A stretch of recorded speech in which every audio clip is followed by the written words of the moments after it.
On tonight's program, we're going to take a little break from our Copernicus and the Jews Bible study, and we're going to focus on the festival of Purim. Because tonight at sundown, Jews and Christians around the world are uniting together to celebrate the holiday of Purim. And we're going to talk a little bit more about what that is if you're not familiar with it. But in the interim, I want to just welcome you to our PJTN online show. My name is Laurie Cardoza-Moore. The mission of proclaiming justice to the nations is to educate Christians about their biblical responsibility to stand with our Jewish brethren and defend the state of Israel against the rise of anti-Semitism. We accomplish that goal by producing award-winning programs, just like this one, and then we distribute those programs to Christians, Jews, and all people of conscience in 200 nations, reaching over 2 billion viewers worldwide. And of course, you can go to our website at pjtn.org to learn more about our organization, and of course, sign up to get on our mailing list. I also just wanted to let you know that we have created this program, if you're new to this, with you in mind.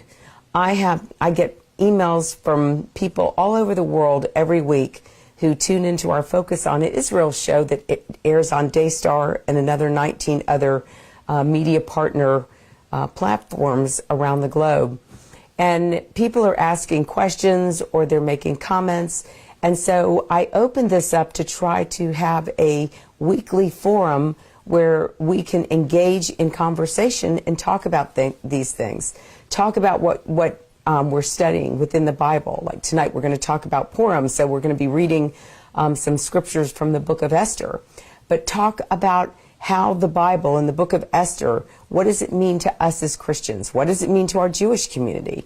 And why are Christians and Jews uniting together to celebrate this holiday?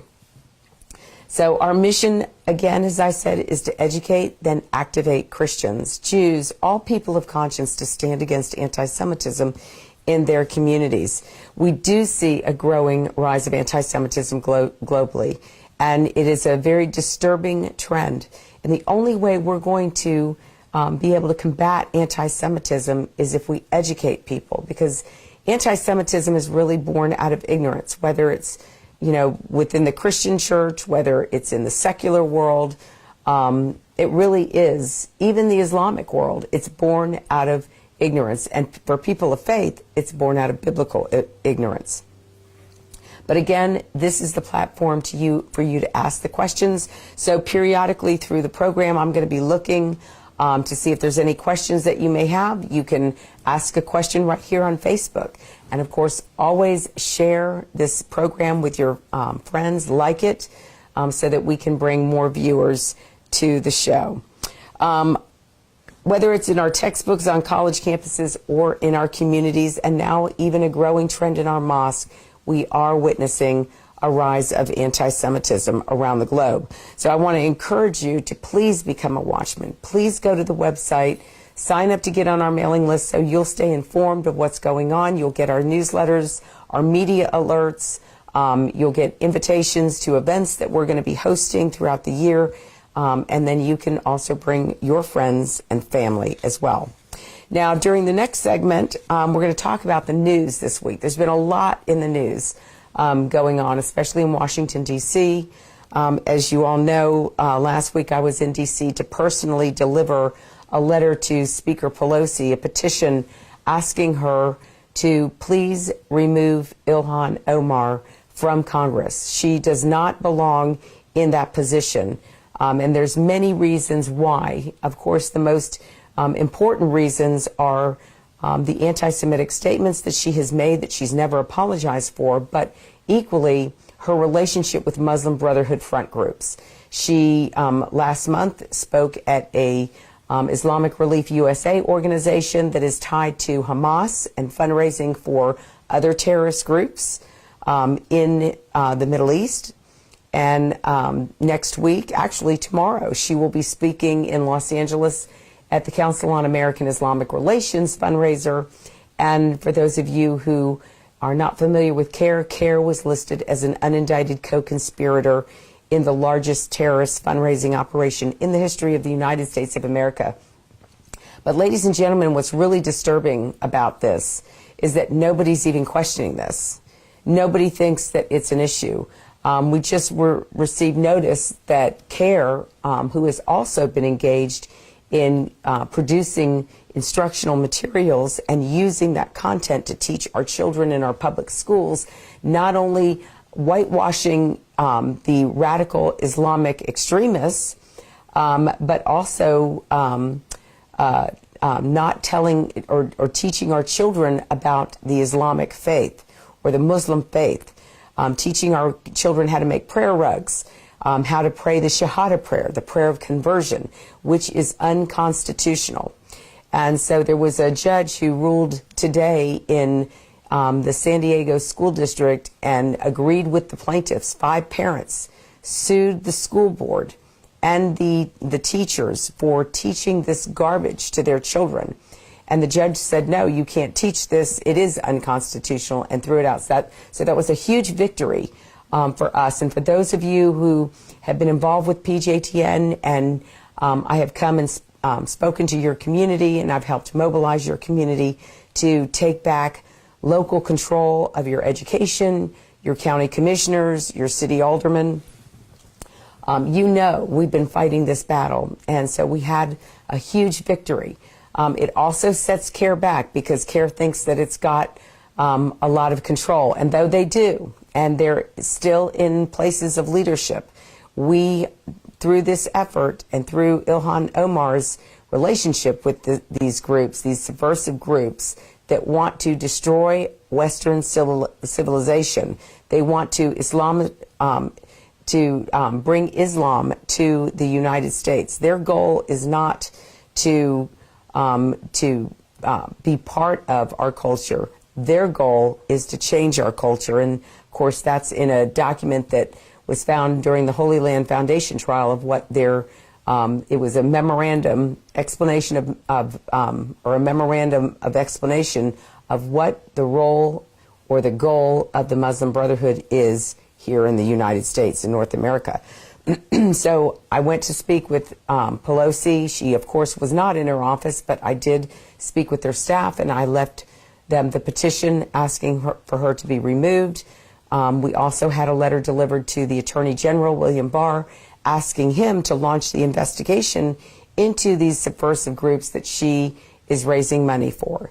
It cannot continue to happen. This is outrageous that this is going on. So we did put out a press release announcing that, and there was a question about that I received an email earlier today from a Christian, actually history teacher, who was disturbed that I was using the term, and I did use the term in this the press release that we released yesterday, I believe it was, that we used the term Christian nationalists. And I want to explain that, ladies and gentlemen, because a lot of people are not familiar with Christian nationalists. If you think back to the time of the Nazis, you know, Germany was a Judeo-Christian nation. You had a nation that was really the nation that gave birth to the Reformation movement within Christianity. And of course, it brought forth the Protestant Reformation, the church, the Protestant churches. There were Catholic churches also in Germany. But there was a group of Christians who followed the Nazis, who followed Hitler. They were called Christian nationalists. And I know it's confusing because, you know, we're nationalists as Americans. We're proud of our country. But we have to explain to our children, we have to clearly differentiate what a Christian nationalist is, and in comparison to what an American nationalist, that we're proud Americans, we're proud of our patriotism, we're proud of our nation, our Constitution, our culture, our way of life. So I want to be very clear about what a Christian nationalist is. You know, when Bowers killed those 11 members of the Tree of Life Synagogue in Pittsburgh, he was an avowed Christian nationalist. If Hitler were alive today, he would have been a follower of Hitler.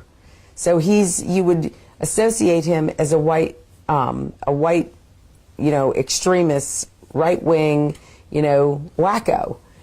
But I wanted to clarify that for anyone else. And I did send an email back to this, to our brother, and explain to him why I use that term, because that term is being used more and more often, and we have to be able, as Christians, we have to be able to tell people nationalists and Christian nationalists are not the same thing and cannot be confused. So words have meaning and power and implications. So anyhow, I hope that was helpful. We also put out a statement condemning Judge Jeanine. For those of you who've been watching what was going on with Fox, and we're going to watch a real quick clip of what Judge Jeanine said, but just, to kind of brief you before we watch this video. Judge Jeanine called into question ILHAN Omar's loyalty. She asked a question. She didn't make a comment. She didn't accuse her. She asked her the question because if you all remember a couple of weeks ago, ILHAN Omar questioned the loyalty of Jewish congressmen to the United States because of their relationship with Israel. Well, that really is an anti-Semitic trope. If we again go back to Germany, that was one of the things that the Germans said about the Jews, that they were not loyal to Germany because they were Jews, and they were loyal to their religion or their hope for Zion, but they weren't loyal to Germany. So she asked the question, and several commentators I have caught, even Rush Limbaugh earlier today, I was listening to the show, and even Rush made the mistake of saying that she made a comment. She didn't make a comment. She asked the question, if it's okay for a sitting congressman to question the loyalty of two sitting congressmen or the Jewish congressmen in our government, then we as American citizens have a right to question ILHAN Omar's loyalty to the United States of America, because ILHAN is obviously an observant Muslim, which means that she follows Sharia law. Sharia law, which is also a political system that they cloak in their religion, Sharia law is not compatible with our U.S. Constitution. So we have a woman who obviously is Sharia compliant. She wears the hijab because there is scripture in the Quran that says that women should cover their heads so they won't be molested, because we know if a woman's head is uncovered, that becomes dangerous territory. So this is what Judge Jeanine was asking her. Where does your loyalty lie? We as Americans want to know, where does her loyalty lie? So we put out a statement in support of Judge Jeanine, and apparently many of you had contacted Fox News and complained that they pulled her show. We weren't sure if her show was going to come back up, but fortunately, thank God, it did. So we're going to take a look at this video real quick. I want you to see the context of Judge Jeanine's monologue and how she posed the question to Congressman Omar. Take a look. Military offensive in Gaza, you tweeted, Israel has hypnotized the world. May Allah awaken the people and help them see the evil doings of Israel.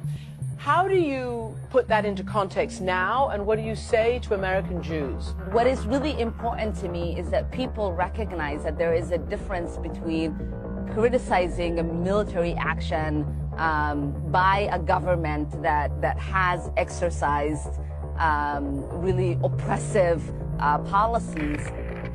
Why the disdain for the government of the country that saved you and your family after you lived in a tent in Kenya for 4 years? We all know how it starts.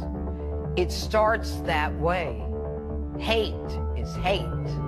Hate leads to violence, and violence leads to retaliation, which then leads to unrest and worse. Yes, Nancy, it's all about hating Israel to promote the cause of Palestine.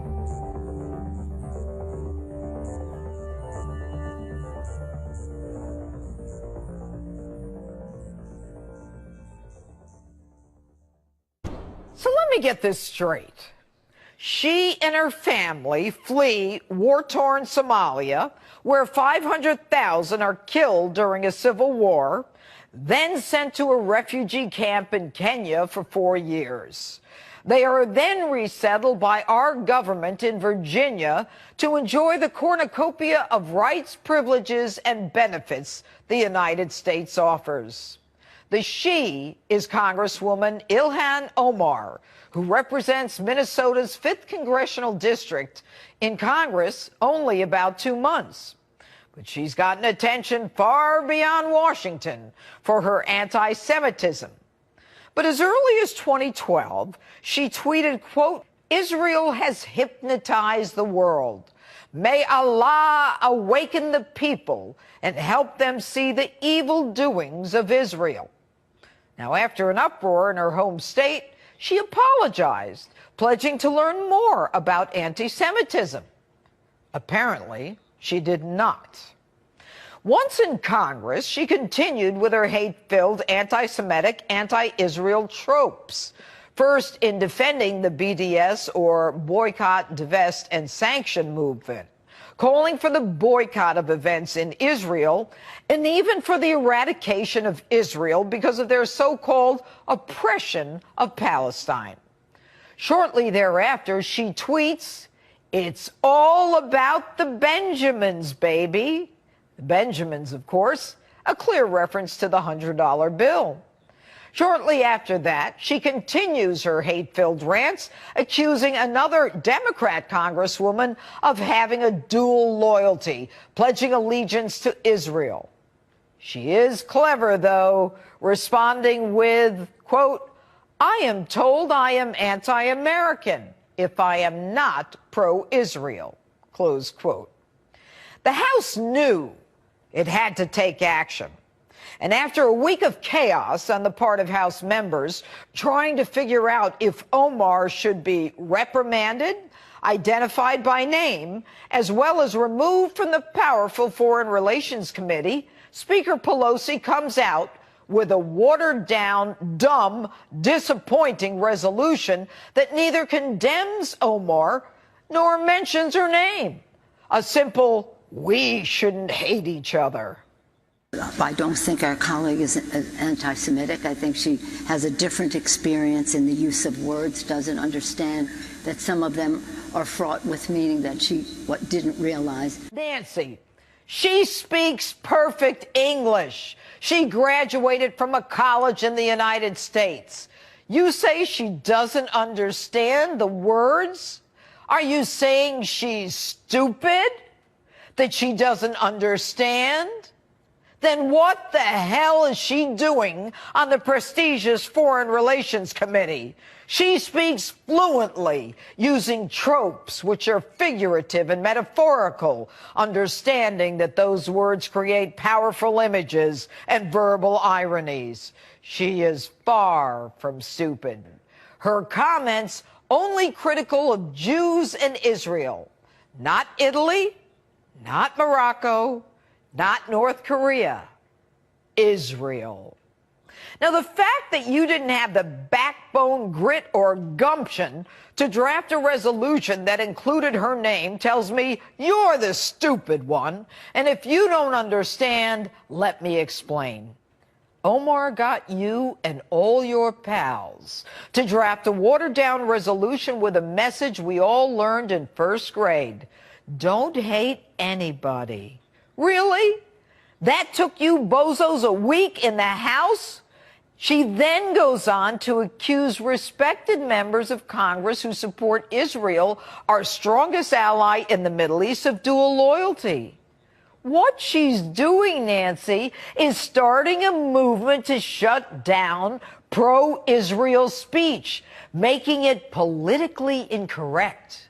So when she comes up with her pro-Palestinian agenda, the pro-Israels are reticent to speak because she's already proven that the Dems will not punish her. And talk about chutzpah, she takes a victory lap and in an unrepentant and unchastised tweet takes credit by saying, quote, Our nation is having a difficult conversation, but we believe this is great progress. But she continues her disdain and contempt for Israel, America's chief ally, ignoring how Israel has assisted us advancing our interests in the Middle East, preventing victories by radical nationalist movements, as well as assisting us in intelligence gathering. She then goes on to slam Barack Obama, saying he's just another pretty face who got away with murder, caging kids and droning people in the Middle East. But she adds he is a bit more polished. My question, why the disdain for the government of the country that saved you and your family after you lived in a tent in Kenya for 4 years? Why the scorn? And as the Democrats scrambled to forgive, rationalize, and give a pass to a freshman in Congress, the joke is on you, Nancy. You've appeased rising anti-Semitism inside the Democrat Party. Let me say that again. You and the whole gang running for president in the Democratic primary in 2020 have appeased the rise of anti-Semitism in the Democrat Party. The sad part is that all this is contrary to the tenets of your party, which is so receptive to the LGBTQ community, illegal immigrants, refugees, and on and on. This is not who your party is. Your party is not anti-Israel. She is. Think about this. She's not getting this anti-Israel sentiment doctrine from the Democrat Party. So if it's not rooted in the party, where is she getting it from? Think about it. Omar wears a hijab, which according to the Quran 33:59 tells women to cover so they won't get molested.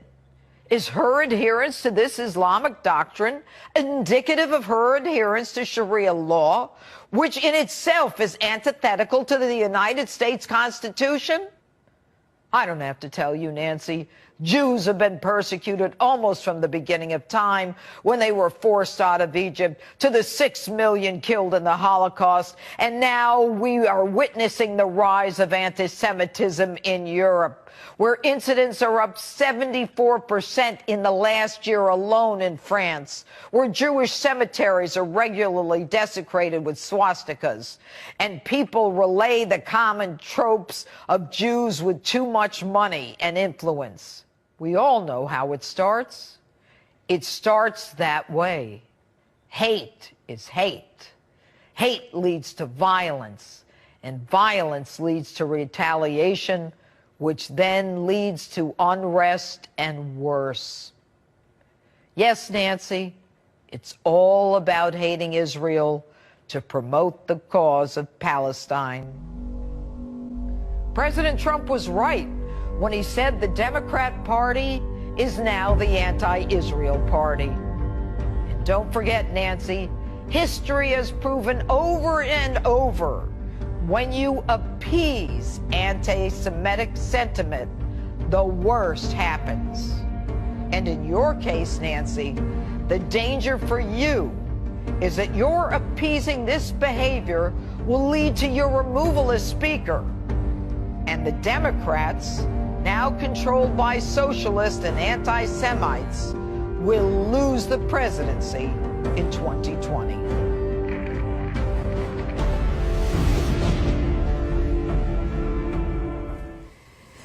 It's a very alarming video, but it's a very sobering message. And the only thing that I would add to what Judge Janine said was I would like to ask ILHAN Omar where her loyalty does lie as it pertains to the Muslim Brotherhood front groups that she's raising money for.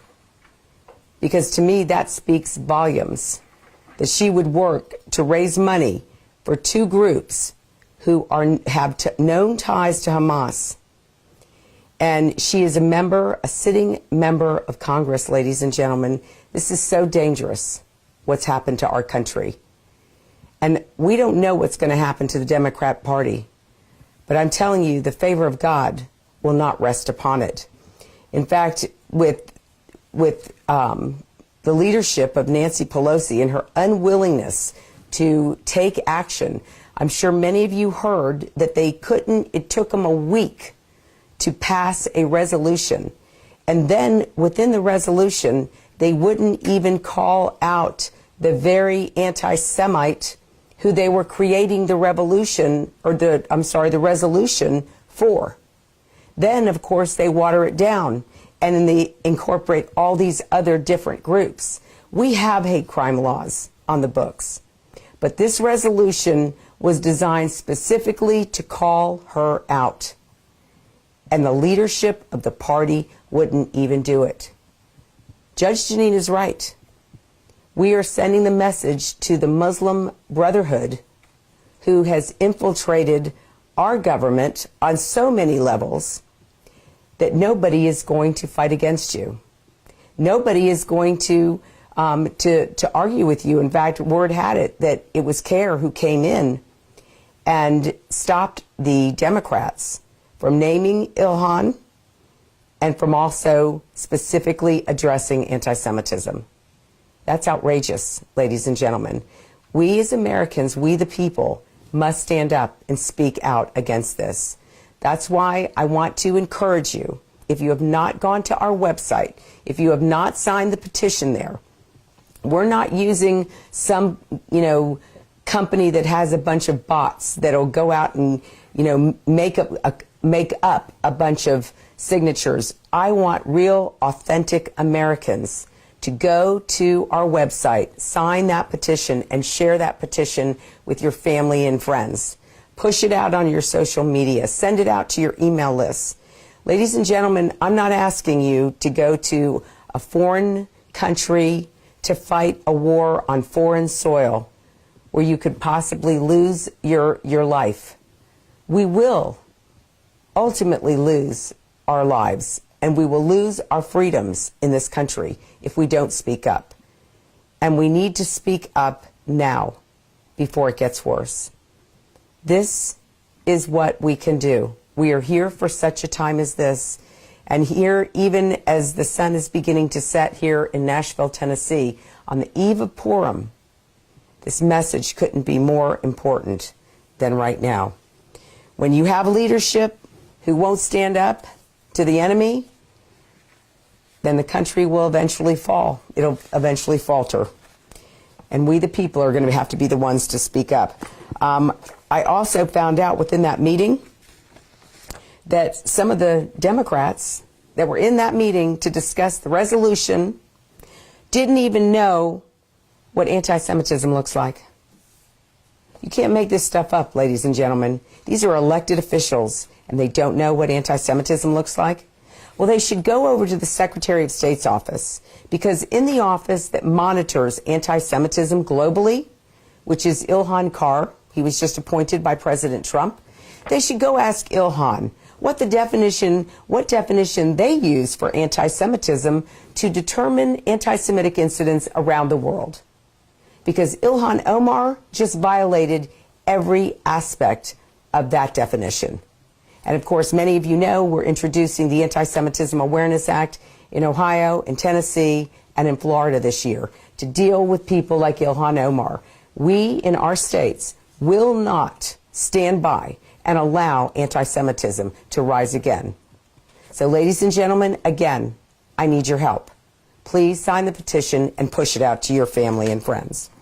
I just got a text message while that video was playing, and this comes out of the Gateway Pundit, that apparently 2 of Fox News Network's hosts secretly maneuvered to get Judge Jeanine Pirro suspended over her controversial remarks about Muslim Representative ILHAN Omar, with one, Bret Baier, allegedly seeking to curry favor with Democrats to reverse a decision to not allow Fox to host any of the party's presidential primary debates by getting Fox to suspend Pirro.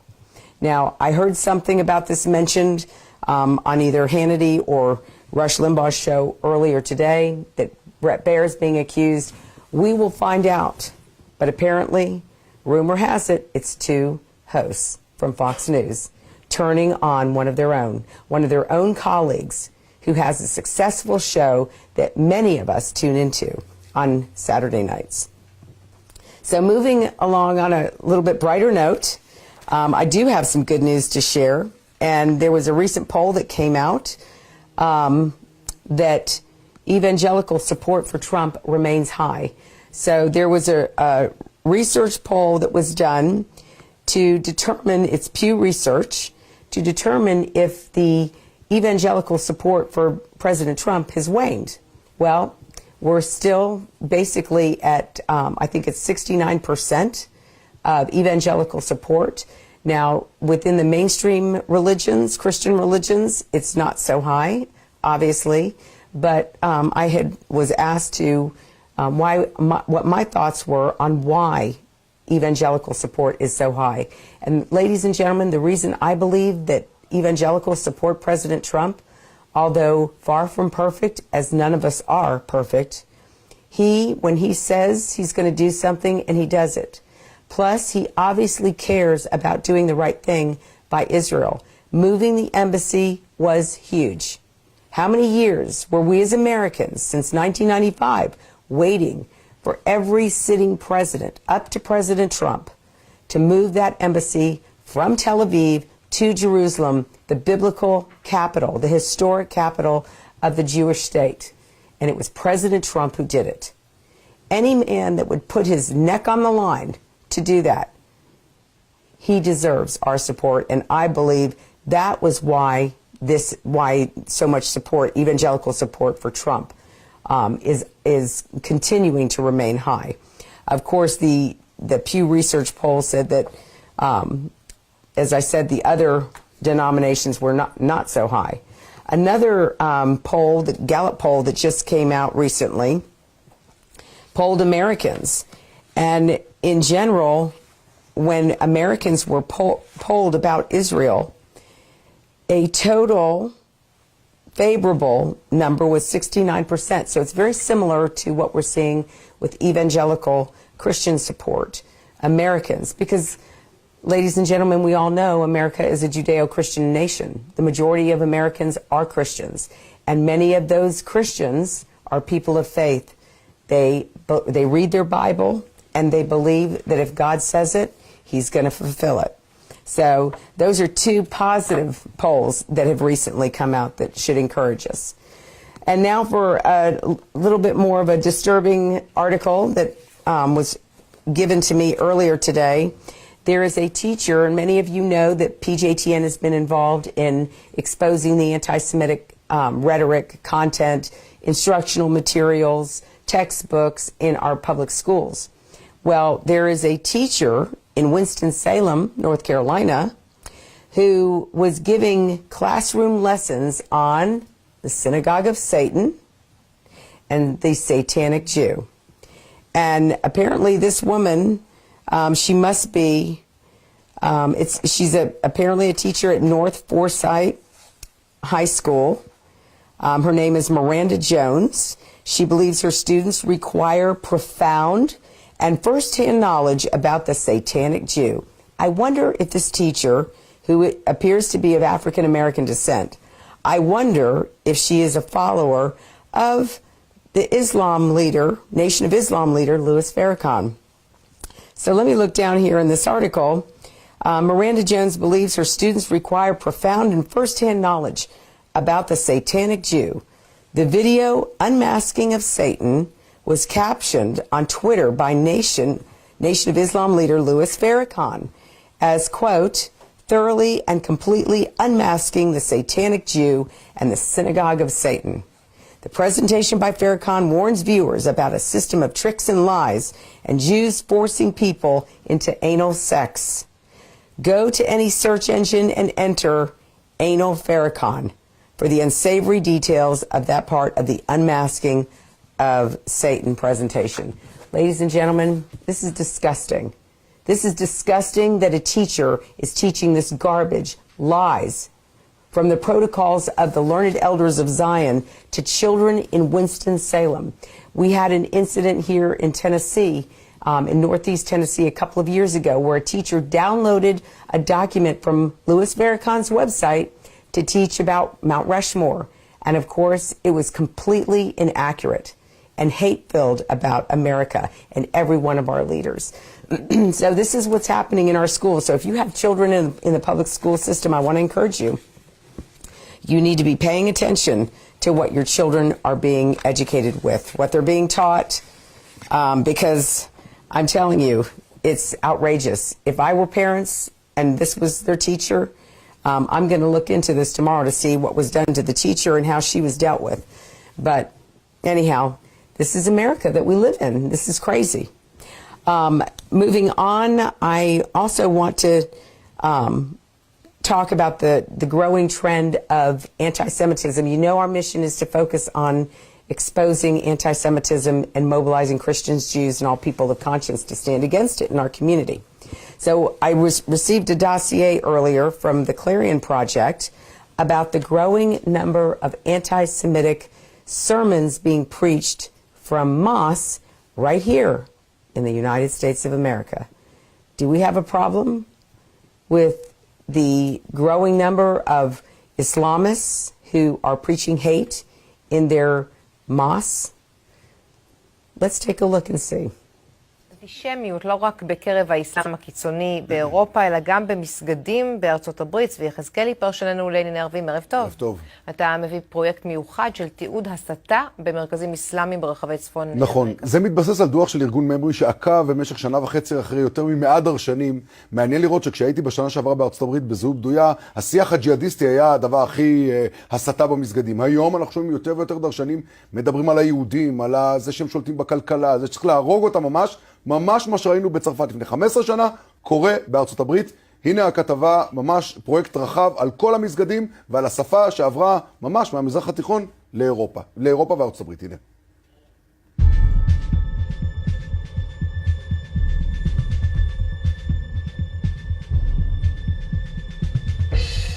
لا تقوم الساعة حتى يقاتل المسلمون اليهود فيقتل المسلمون اليهود. Even if you look deeper to each of them, behind the scenes, Jews running everything. The Ashkenazi, he has no connection at all to the Holy Land. The pro-Israeli lobby has been using the United States as a cash cow. תקשיבו רגע לקולות. מוכר לכם? איפה שמענו כאלו דיבורים במסגדים? זה היה בסעודיה, בעזה, בטורקיה או באיראן? נכון, זה היה שם, רק שהפעם זה קורה בארצות הברית של אמריקה. The Zionists treat the Palestinians exactly like the Nazis treated the Europeans. Some of them were turned into monkeys and pigs, literally. They killed the prophets. They killed the messengers of Allah subhanahu wa ta'ala. תחת הכיסוי של חופש הביטוי, טקסטים אנטישמיים מובהקים נשמעים במסגדים ברחבי היבשת, עם קריאה ברורה לפגוע ביהודים ודיבורים שהאמריקנים עדיין לא קולטים, שמתרחשים ליד המדשאות היפות והחנויות הזוהרות של אמריקה.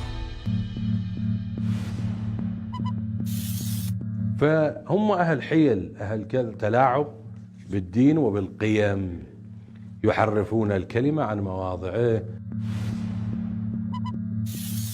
And Rasulullah sallallahu alayhi wa sallam gave us the glad tidings that at the end of the time we will fight those Jews until the rocks and the trees will speak. O Muslim, this is a Jew behind me. اللهم دمرهم تدميرا ولا تغادر منهم صغيرا ولا كبيرا. מה קורה במסגדים בארצות הברית ששם אפשר לומר כמעט הכל בחסות חופש הביטוי? איך קרה שהאמריקנים, למרות המכה הקשה שספגו ב-11 בספטמבר, מתעלמים מכל זה? התמונה שגילינו הייתה מאוד מדאיגה. הסתה קשה מאוד נגד יהודים. את השאלות הללו שאל יגאל קרמון, מנכ"ל ארגון ממרי, ארגון שמתמחה במעקב אחר התקשורת במזרח התיכון. אחרי 20 שנה של סיקור השיח הקיצוני בעולם הערבי, שחשף את השורשים של דאעש ואל-קאעידה, הבינו שם בארגון שהשיח הקיצוני לא נעלם מהמזרח התיכון, אלא נדד. אנחנו ראינו את זה קורה באירופה לפני 8 שנים, במסגדים, אצל השייחים. והנה כעת השיח הג'יהאדיסטי של האסלאם האנטישמי מתמקם בארץ האפשרויות הבלתי מוגבלות. הרבה מאוד מן ההסתה נגד היהודים הידרדרה ממש לאיומי אלימות תוך התבססות על טקסטים אסלאמיים. הנה כמה דוגמאות מרחבי ארצות הברית. לא מדובר בשייח בודד במקום מרוחק, אלא באימאמים במסגדים מרכזיים בכל רחבי היבשת. כאלו שפוגשים את המאמינים מדי שבוע בתפילות יום השישי, כאלו שמנצלים את הסכסוך הישראלי-פלסטיני כדי לעצב מחדש את האנטישמיות החדשה. ما دام المسجد الأقصى في قبضة اليهود أسيرا فهذه أمة ذليلة. ما دام المسجد الأقصى تحت أقدام القردة والخنازير هذه الأمة ذليلة. اللهم اجعل البيت بيت المقدس وأرض فلسطين مقبرة لليهود يا رب العالمين. חברת הקונגרס החדשה ממוצא סומלי מוסלמי, אילהם עומר, חשפה את זה בשבוע שעבר. Congress freshman representative ILHAN Omar has been a lightning rod for criticism, mostly stemming from what critics say are her anti-Semitic remarks. אבל השורשים של השיח הזה נטועים בקהילות ובמנהיגיהם במסגדים. Look at the Jews. הנה מה שנשמע במסגד בניו ג'רזי שבניו יורק. The Jews could never escape their origin. I mean, no matter how European they became, they still were in origin, in culture, in background, they remained Jewish to them. They were always the other. ובצד השני של החוף המערבי בקליפורניה, מספרים על תוכניתם של היהודים לכבוש את הקעבה. I promise you, it is not only Palestine. If you're going to be like that, most of the Middle East, and even as I said, Mecca and Medina. כמובן זו האסלאמיות שאותם דרשנים רוצים להפיץ ולשמר, האסלאמיות על יסוד האסלאם הראשוני, הבסיסי של תקופת מוחמד, האלים נקרא לו.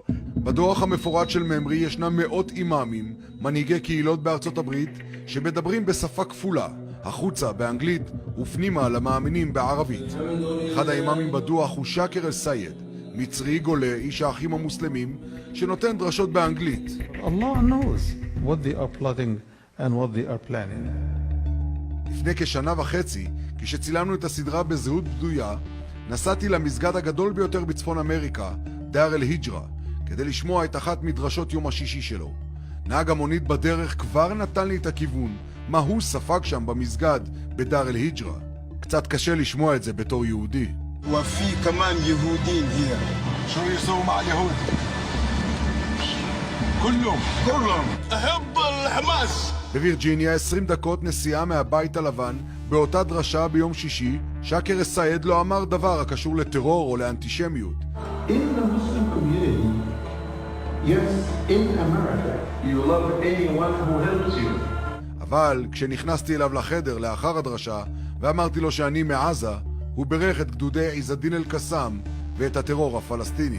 الله عزة فجعل فيهم قسام وكتائب الأقصى وحماس. כאן בדוח של ממרי הוא מככב ומספק את המבט שלו על היהודים. The children of Israel have proven to have harsh hearts. No point in time will you ever reach anything with them. Why? They are good at it. History, it's in the genes. It's in the blood. הקהילות היהודיות שהן הקורבן הישיר או היעד הישיר של ההסתות האלה פוחדות לעשות דבר. לא מחאה, לא פעולה ציבורית, לא שום דבר. הם פוחדים להיחשב לאסלאמופובים. אחרי שנים ארוכות של התבוננות בשיח המסגדים, אפשר לומר בבירור, זה לא דיבור אגבי של תגובה על המתרחש בעולם, אלא תיאוריה סדורה של מנהיגי הקהילות לחזור לאסלאם השורשי שרואה ביהודים כופרים, כאלו שיש להשמיד אותם ולהילחם בהם. דיבורים שאינם נותרים בחלל הריק. اللهم أهلكهم بددا وأحصهم عددا ولا تغادر منهم أحدا. זה קרה בפריז, זה גם יכול לקרות בארצות הברית, מזהיר יגאל קרמון, מנכ"ל ממרי. אין בית ספר בלי שמירה, אין בית כנסת ללא שמירה. זה יהפוך להיות כמו צרפת ואנגליה, אם לא תהיה התעוררות והתמודדות נגד זה. צריך לציין שהדרשות הללו לא הוקלטו בהיחווה, אלא רובן ככולם מופיעות בערוצי היוטיוב של המסגדים עצמם, כך שבעצם אין להם מה לפחד.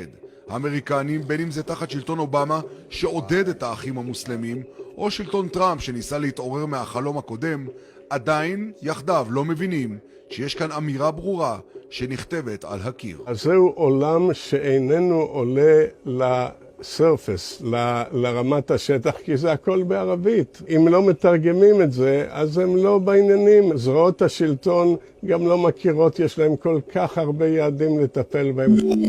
Two men are under arrest in connection with an attack on a Jewish man. אנטישמיות לא נשארת רק במסגדים, הניסיון מוכיח שזה עובר למעשים.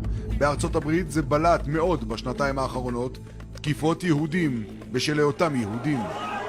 מעניין לראות שדווקא במזרח התיכון, שהתפכח מהחלום האסלאמי של האביב הערבי, שנכווה מאותה אש קיצונית של דאעש והאחים המוסלמים, מפקח יותר על המסגדים. ישנן מדינות ערביות כמו סעודיה, מצרים וירדן, שאוסרות לדבר נגד יהודים במסגדים, ואילו במערב, בחסות חופש הביטוי, האנטישמיות נודדת מערבה מהמזרח התיכון המתמוטט אל אירופה, ומתבססת באחרונה גם בארצות הברית, מבלי שאף אחד יקלוט את היבוא החדש מהמזרח התיכון. צבי, כבר לפני עשור חשפת שיח אנטישמי, גם ג'יהאדיסטי, דומה מאוד באירופה, עכשיו זה קורה בארצות הברית, לפחות צלילים דומים. נכון. האמריקנים ערוכים להתמודד עם זה? תראי, שביקרתי שם, ביקשו האמריקאים, ביקשתי את הסיוע, הם אמרו לי בוא תיפגש עם היחידה למוניטורינג, למעקב אחרי מסגדים. גיליתי שאף אחד שם לא מדבר ערבית. אז שאלתם, רגע, איך אתם עוקבים אחרי מסגדים? רק מה שיש באנגלית. יש עדיין לאמריקאים, למרות כל העבר שלהם עם הטרור, חוסר יכולת להיכנס פנימה אל תוך השיח הזה, וזה כתוב על הקיר. מבחינתי אני ראיתי את זה, זה פשוט אבולוציוני. איך שזה קרה קודם במזרח התיכון, מנהיגי ערב אומרים אסור לדבר ככה נגד יהודים, היום בצרפת מדברים ככה, ועכשיו בארצות הברית בהחלט מדאיג, ואין ספק שהאמריקאים צריכים להתעורר למציאות הזו. צבי, תודה רבה. אנטישמיות לא רק בקרב. So Ilhan Omar says that we need to have a we're having a very important conversation. But Ilhan Omar's conversation is not about what we just saw. This is very dangerous, ladies and gentlemen, that this is going on in the United States of America. For many of you who've been following PJTN for many years, in 2010 we were involved in exposing the two Muslim Brotherhood members of Hamas who were board members of a mosque in Murfreesboro. They both had ties to Hamas. One of them was actively recruiting Muslims to kill Jews to free Palestine on his MySpace page. This was right here in Tennessee. So, ladies and gentlemen, it has gotten out of control. And our government is going to have to start investigating these mosques and what is being preached here, because you can see the hatred, the obvious hatred. Now, I want to show you one more video, and this is from Europe, because I want you to see the totality of the anti-Semitism that we're experiencing. Here, as we're celebrating Purim, here is another clip of a parade from Belgium with anti-Semitic tropes on display, and of course, take a look, and then we'll come back and comment in just a minute. Sabbatjaar genomen, dat gaan ze zo tonen, dat sabbatjaar. Tijdens de stoet kan iedereen kijken naar de kluisjes. Er zit geen geld in, maar er zouden muisjes moeten inzitten. Bon, het hele verhaal van de vismolen. Sabbatjaar 2019. Shalom-makers, Eiweißschrockers. Valt ons denken van ons kloos, daar zit de garos moois. Dat is niet bloos als een joodse moois. En wij dansen en wij springen richting grote man. Van de roze jood, dat is nog extra vet.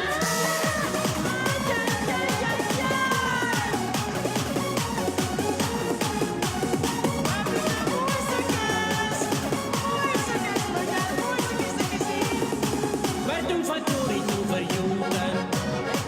En wij zijn nu ik vriend speciaal.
So, ladies and gentlemen, this took place in Belgium, and there were phone calls made to the mayor condemning this parade, or this aspect of the parade, how outrageous this was. It was very clear what this float was about. It was Orthodox Jews. It was Jews sitting on money bags. You probably saw on the float the money bags that they were sitting on.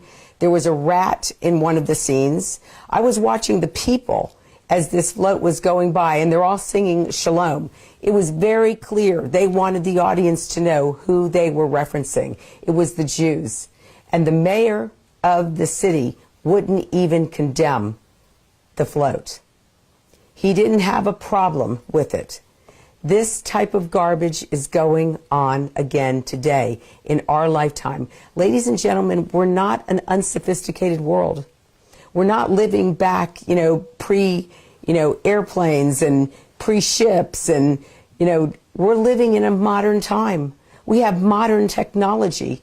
We have intelligent people. We have some of the best universities around the world, although that can be questioned now. But this type of activity is still going on. And you think that we would have learned from it. But it's true.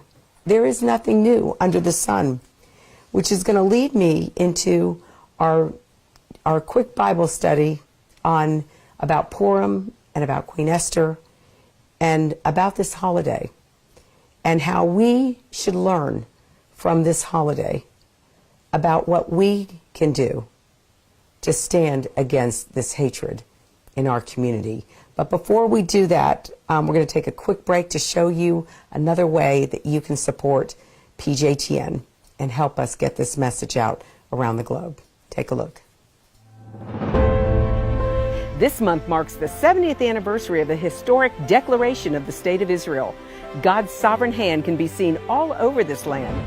Included in the celebrations is the opening of the American Embassy right here in Jerusalem. In honor of this celebration, PJTN is offering a special 70th anniversary package, which includes a captivating new book and an award-winning DVD. Israel Rising is a unique visual story of Israel's miraculous journey from unforgiving desert to thriving nation. Thousands of years ago, the prophet Ezekiel foretold a future time in which the arid land of Israel would come alive for its people.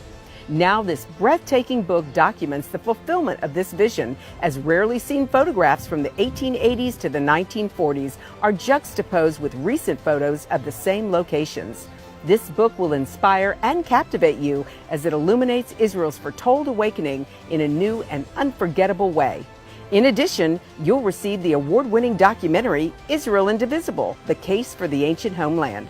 This inspiring film examines the many political twists and turns that make Israel the world's most controversial nation. From Abraham and the Promise to the issues facing the Jewish state today, the film examines the historical, archaeological, legal, and biblical foundations for the modern state of Israel. This is a limited time offer for these two remarkable resources for just a one-time gift of $70 today. Your generous donation will help ensure that PJTN stays on the front lines and in the headlines of all the important issues facing Israel and our Jewish brethren. So please go to pjtn.org today. Okay, ladies and gentlemen, welcome back. I want to encourage you to, if you have your Bibles close, to open up to the book of Esther. I'm going to give you a couple of minutes. And we're going to talk a little bit about the Purim story, and a warning of enemies who seek our destruction assumes such powerful relevance even today in light of everything that we're dealing with. But this article that I'm going to share with you, it was written by Rabbi Benjamin Bleck with aish.com, AISH.com. They're a great resource if you ever want to go and just do a study and read some of the articles that are posted there. I find it very informative and very helpful for the work that I do. I think you'll enjoy it as well. So as you're looking for the book of Esther, I'm just going to share with you what Rabbi Benjamin Bleck shared in this ILHAN, Omar, the Benjamins, and Purim today.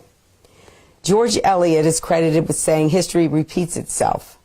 Mark Twain sharply improved on it with his observation that history doesn't repeat itself, but it does rhyme. No matter how much things may change, one constant always remains: the Hamans of the world, the Jew haters who seek to destroy, to murder, and to bring an end to all Jews, from young to old, are somehow forever with us. It was foretold in the Torah, in the first battle against Amalek, prototype of the anti-Semite throughout the ages, we are informed that although the Jews won the fight, Joshua only weakened our enemy. Amalek survived. He continues to plague us in many disguises. Mass, which have become part of Purim ritual, to remind us that people often conceal their true intentions under the guise of noble goals, even as they plot the genocide of our people. What happened in Shushan is the story of our people throughout the ages. It isn't just ancient Persia, the persecutions and the pogroms of the Middle Ages, or even the Holocaust of the 20th century. Tragically, it is the story once again of our own times. Not only Persia, Iran, but sophisticated France, cultured England, educated Europe, and the rest of the civilized world are again proving the truth of Elie Wiesel's insight that the only thing we have learned from history is that we do not learn anything from history. As we recall the Purim story once again, its warning of enemies who seek our destruction assumes such powerful relevance even here in the United States today. Let me remind you a little bit about the Jews in Persia of old. When King Ahasuerus celebrated his ascent to the throne, he threw a huge party to which all were invited. Jews were welcome guests. The drinking was in accord with people's different faiths. In retrospect, a bill decrying hatred against any and all minority groups would almost certainly have passed in the Persian Congress. Yet it only took a short while for Haman to turn his strategy of genocide into national policy. What was the key to Haman's success? His speech is recorded in the Megillah. If you have your book of Esther open, if you turn to chapter 3, and we're going to read verse 8.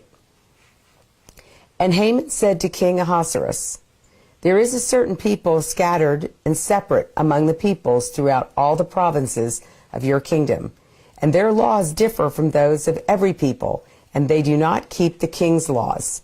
It is therefore of no use for the king to let them be."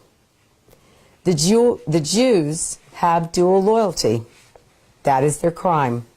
ILHAN Omar didn't invent the brilliant lie. It's always been Amalek's secret weapon. Hitler knew it. Stalin knew it.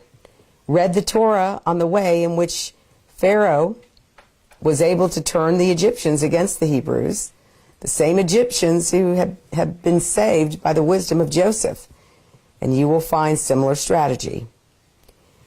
In Exodus chapter 2, verses 9 through 10, it says, "He said to his people, 'Behold, the people of the children of Israel are more numerous and stronger than we are. Get ready. Let us deal shrewdly with them, lest they increase and a war befall us, and they join our enemies and wage war against us and depart from the land.'" Winston Churchill famously said, "A lie gets halfway around the world before truth puts its boots on." The lie of Jewish dual loyalty is perpetuated by the Hamans of history, even as Jews, wherever they reside, prove the truth of the promise given by God to Abraham, that I will bless those who bless you. Purim, happily, is not merely the story of anti-Semitism. It is the biblical record of a major victory over a nefarious anti-Semite. And perhaps the most ironic part of the story is a truth made famous these past few years by a contemporary Jew hater. ILHAN Omar is right. It's all about the Benjamins. For Omar, the Benjamins, a reference to American $100 bills, was her despicable insinuation that Jews, as as the forged protocols of the elders of Zion long ago put it, control the world behind the scenes with their money. For the book of Esther, the Benjamin, was revealing to us at the outset that Mordecai was Ish-Yemeni, from the tribe of Benjamin. And why was that so significant? The rabbis explained that that was the reason Mordecai was able to counter Haman, or counter Haman's libel, and to demonstrate to us through the ages how best to overcome our enemies. While others bowed down to Haman, Mordecai refused. It was a trait he inherited genetically. The rabbis tell us that when Jacob met with his brother Esau, he bowed down to him. According to some commentaries, it was a sin for which he would be held accountable. And 11 of Jacob's sons bowed down as well. Only Benjamin, who was not yet born, did not bow. And so Mordecai, a different descendant of Benjamin, maintained the tradition of his ancestor. The man who would not bow down to an enemy in humble submission is the one who encouraged Esther to similarly stand proudly and firmly without embarrassment or fear and speak up on behalf of her people. Who knows, he told her, if not for a time such as this, have you been placed in this position of rulership. Mordecai and Esther are the heroes of the Purim story because they refused to cower before those who sought to destroy our people. They spoke out against their Haman with all of their strength. It's all about the Benjamins and those who refuse to remain silent when enemies again plot the final solution for Israel and for our people. Maybe it isn't a coincidence that all this is happening at the very time Jews around the world are celebrating Purim. History records not only the recurring story of anti-Semites and anti-Semitism, it also confirms the divine intervention that has invariably assured our survival. And this miracle in the one biblical book in which God's name isn't mentioned even once is a miracle we desperately need today. The miracle of Jews aware of the threat to their survival, who put aside their differences, united in the face of a common enemy, and collectively recognized that it must have been for a time such as this that we are given the opportunity to partner with God. So, ladies and gentlemen, that is going to conclude our study today as we celebrate Purim. And wherever you are, I hope you'll take time to read more about Purim. And if you are able to go to your local synagogue and go celebrate, there'll be a lot of celebrations going on tonight in your community, in your Jewish community. Join with your Jewish brethren and celebrate with them as we defeat Haman. Because God will. Because it is another profound, ironic thing, too, that we're watching anti-Semitism rise and we're alive today. There must be a reason, ladies and gentlemen, why God put us on this earth. There must be a reason why God gave us the faith that He did. And there must be a reason why you decided to tune in tonight. I hope that as you conclude your day with your prayers, that you will go before Almighty God and you will ask Him how you can play your role as Esther or Mordecai to defeat the Hamans of our day. So I want to thank you for tuning in this evening, and I want to just encourage you again, please share this, like this, with your family and friends. Go to our website if you haven't signed the petition. I'm asking you to please take the time to sign the petition to remove ILHAN Omar from Congress. It may just be for that purpose that we have come to this place. So I want to thank you again. God bless you. Go to our website and encourage your family and friends to tune in next week. We'll look forward to seeing you. In fact, next week we're going to be at the NRB, so we'll have some video clips, video footage of our work there at the National Religious Broadcasters Convention in Anaheim. We look forward to seeing you too. God bless and good night. To support this program, send your tax-deductible gift to Proclaiming Justice to the Nations, P.O. Box 682711, Franklin, Tennessee 37068. You can also support PJTN online. Visit pjtn.org or call 1-877-873-9020. Anti-Semitism has reached epic proportions, and Israel is now surrounded by nations who seek its destruction. For Israel to lose just one battle would mean losing everything. As Christians, it is our biblical responsibility to stand with our Jewish brethren and Israel. PJTN needs your help to reach more Christians with this urgent message. Please visit our website to become a member today and order our award-winning documentaries. You must decide that you won't be silent. Sign up now at pjtn.org. God bless you and thank you for your support and prayers. To support